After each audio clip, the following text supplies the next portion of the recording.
কলিজা আছে, তাদের কলিজা নাই, মাঠে এসে কথা বলবে। তারা বিদেশে বসে এক একটা স্ট্যাটাস দেয়, এক একটা অর্ডার করে, আর এইখানে যারা কিশোর গ্যাং, যাদের কর্মসংস্থান নাই, যারা বেকার, যারা নেশাগ্রস্ত, হ্যাঁ, তারা শুধুমাত্র কিছু টাকার বিনিময়ে এসে এই ধরনের ঘটনা ঘটায়। তারা কিন্তু জানেও না যে কি করতেছে না করতেছে, ওই হিতাহিত জ্ঞান তাদের মধ্যে নাই।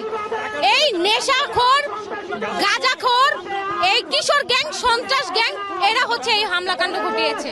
আর এই কিশোর গ্যাংকে প্রোটেকশন দিচ্ছে আমাদের গোপালগঞ্জ থানার প্রশাসন। হ্যাঁ, তারা যখন দেখছে এখান থেকে চলে গেছে, সর্বপ্রথম যখন ককটেলটা ফুটাইছে সবাই দৌড় দিতেছে ওই কর্নার থেকে, কোটপাড়ার কর্নার থেকে সবাইকে বলতেছি যে ইনকিলাব জিন্দাবাদ জিন্দাবাদ স্লোগান দিয়ে যখন সবাইকে ডাকছি যে সামনে আসেন সামনে আসেন, তখন হচ্ছে যখন মানুষ আসা শুরু করছে তখন হচ্ছে প্রশাসন আসছে।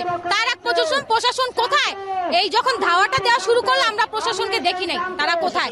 কেন্দ্রীয় নেতৃবৃন্দ কত দূরে এসছে, কতটুকু খবর পেয়েছেন আপনারা?